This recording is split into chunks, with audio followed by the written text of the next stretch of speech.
Hello? Hello? Hello? Mr. Anderson? Speaking.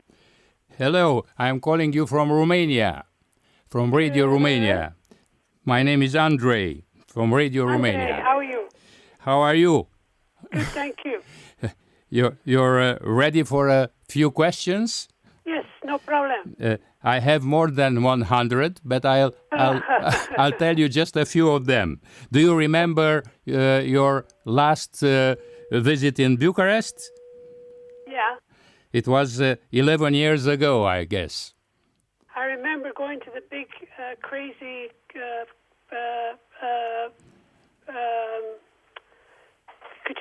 stupid woman, stupid castle, whatever you call it. Yes, but you had a good concert in the radio, even in this building. You had a good concert. I remember, yes, wonderful people. It was in 5th of September 2005. Amazing. Time is flying. That's true. Who did the artwork for your album, your new album that I already listened to, and it's very good, Invention of Knowledge? Yes. I forgot his name at the moment, but he's a wonderful guy.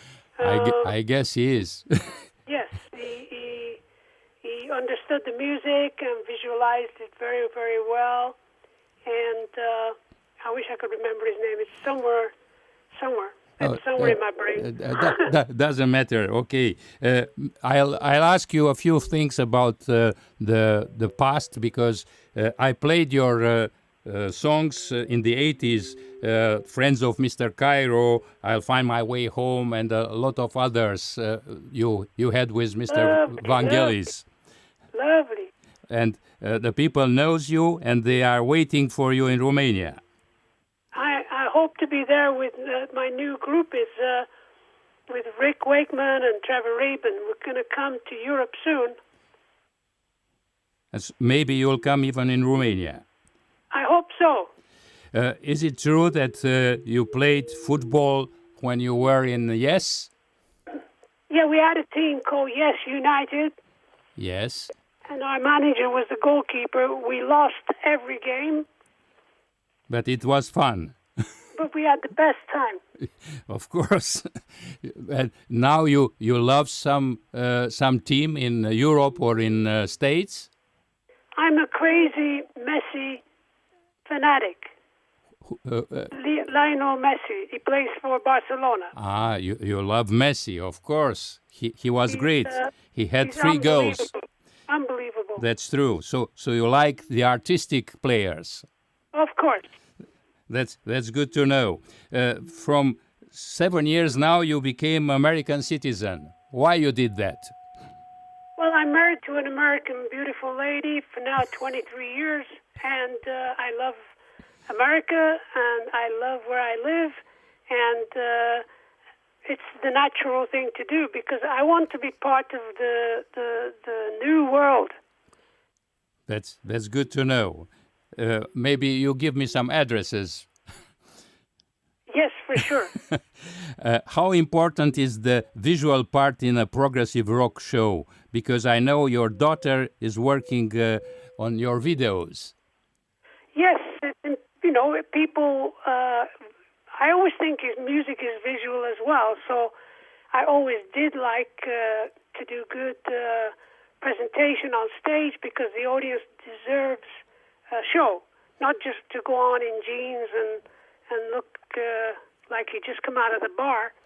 So it's nice to put on a show visually, and in the 70s a lot of other bands did the same thing, and Yes was very much like that, and I still believe in that.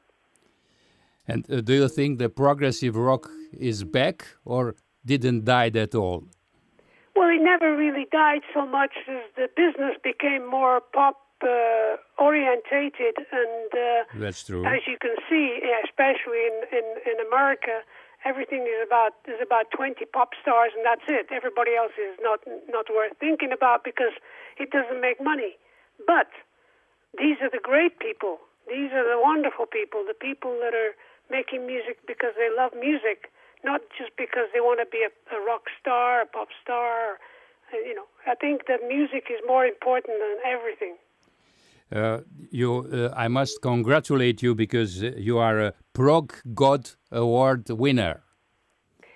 Yes, and it's a wonderful feeling. And I was there last week in London with my wife, and we met so many people from my life, and it was a great experience.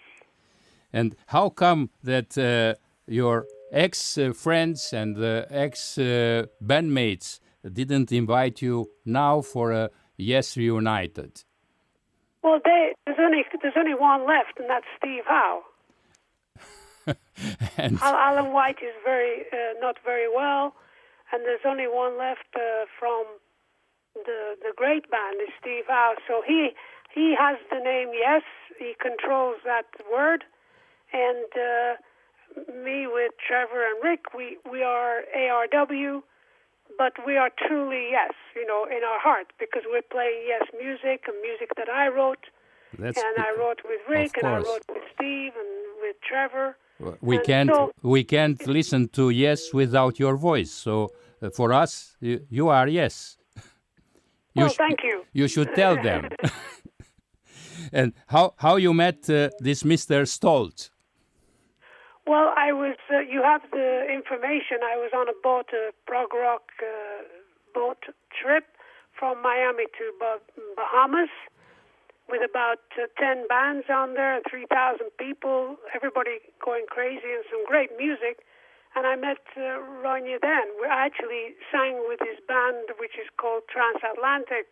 We did some Yes classics, and we said hello. He's wonderful. And then the record company guy was very kind. He said, why don't you two start thinking about making some music? And so I just sent Ronja some songs that I have, and he started to do great music to them.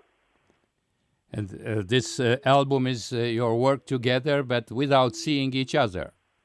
Yes, because we're on the same planet, and we see each other Skype, but we connected through the internet every day, every week.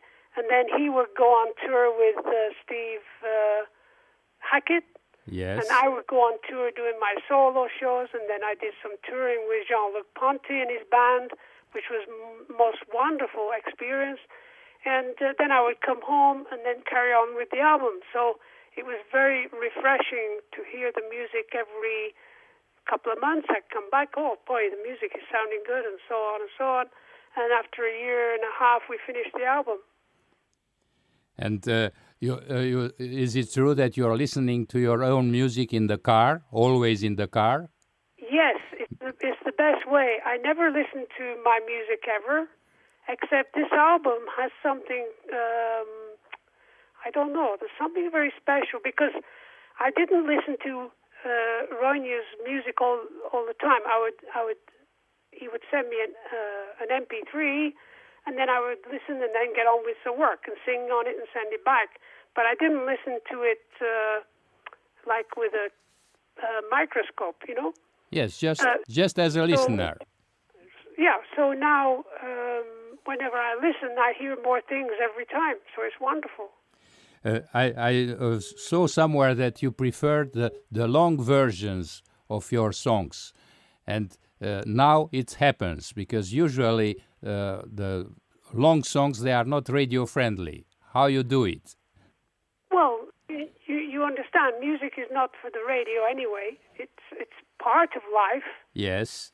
And should not be subject to, if it's not 4 minutes long, we cannot play it, and it's stupid.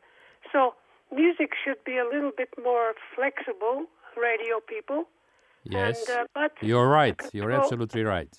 The control is by the record companies, and money and money and money. So I don't believe in that anyway. I never did. And I remember when I first heard, I think it was the White Album by the Beatles. I have to check. The second side was one whole piece of music. Yes. Was it the White Album? Yes, it was just one song. Yeah, and in the end, the love you make is equal to the love you take, and da-da-da-da. So it was just one great piece of music. So I think I got that energy from the Beatles. And tell me, would you like to have another work together with Vangelis as you do now with Jean-Luc Ponty? Yes, I always ask him, but Vangelis has his own life, and he lives in Greece. Yes. So I send him a message every 6 months. Let's make some music, and then he doesn't call me back. So he's not your friends of Mr. Cairo anymore. No, he's my brother. He's my spiritual brother. He's my mentor. So I love the guy very much. It's just he has his own life to live, of course, and I'm not going to keep knocking on the door. Of course, it's a title. It's a song, even. Keep on knocking on the door. Knocking on heaven's door. That's right. Tell me, and with the Yes people, the public, they love your songs. You're singing them even in your tours. Sorry? If you have in your playlist the Yes songs when you're touring. Yes. Of course. Of course. Is Yes in the why is not in the Rock and Roll Hall of Fame? Do you know? I've got no idea. I honestly don't think about it so much. It's not something that I'm. You're not interested. I don't think about it so much. It'll happen when it happens. It's okay. I know somebody asked you about your very special voice. What you do to keep it like that? I just like to sing every day, and I love singing, so that helps. And I drink tea that's special for the throat, and that's it, really. That's the only thing you do? Uh-huh. That's great. It's good to know. Do you still have some time for painting? Yes, I've been painting this last week, and I did some last month. And yeah, I'm always painting something, either some ideas. And for instance, what you did last week? I painted some T-shirts for the tour. That's great. I'm going on tour, so I thought I'll paint some T-shirts to wear on stage. Oh, that's a good business for you. Yes. In the 60s, is it true that you opened for Cream? It was their last show in London? Yeah, we were very, very lucky. You know the story. We played a club in London called the Speakeasy. Yes. And we were invited to play there. We'd only been together for a month as Yes, and Sly and the Family Stone didn't come from America because Sly got caught in the airport in Newark. And so the manager of the club was freaking out, and a friend of his said, well, there's a band called Yes, lives around the corner. So we went and played. And, of course, everybody was coming to see Sly and the Family Stone. So there was Keith Emerson, there was Pete Townsend, there's Paul McCartney, all these people. And I knew most of them because I was working in the bar upstairs from the Marquee Club. So they said, John, what are you doing? I said, well, we have this band, it's called Yes. So everybody have a joint, and everybody have a drink, and we'll have a good night. And actually, we just all had fun, and we did a good show. We weren't really good, but I think everybody liked it, And so the manager of the club decided to manage Yes, and he did. And the first thing he gave us was this show to do opening up for the Cream, because I think Rory Gallagher was second on the bill, and Cream was the top of the bill. And we started the show, and it was like, what a gift, It was a great gift. It's a fantastic gift. And you had your first contract 1 year later with Atlantic Records. That's true. And you had a lot of covers. Do you remember what you sang at this time? Well, we were actually singing, I remember singing songs from an album called Fifth Dimension. Yes. And the songs were written by the guy, I can't remember his name now. He wrote the songs like, what was it called? Doesn't matter. We'll find out. It was no, your... MacArthur Park? What? MacArthur. It's like raindrops keep falling on my head. Oh, yeah, it is actually. It's a good... MacArthur Park was written by Jimmy Webb. Jimmy Webb, that's right. Yeah, that's right. And Richard Harris sang it. And in 94, you had a New Yes album, a comeback album, and you were together with the old guys, with Chris Squire, with Kay, with White, with Rabin. How was it to come back again? Yeah. You loved it? Yes, I enjoyed it so much. And the first week of the tour, I saw the movie Spinal Tap. Oh. So I just laughed all the way through the tours. Because it was like being on stage with Spinal Tap a lot. It's good to know that you have a special kind of sense of humor, a British kind, a British one. Oh, yeah. You kept it.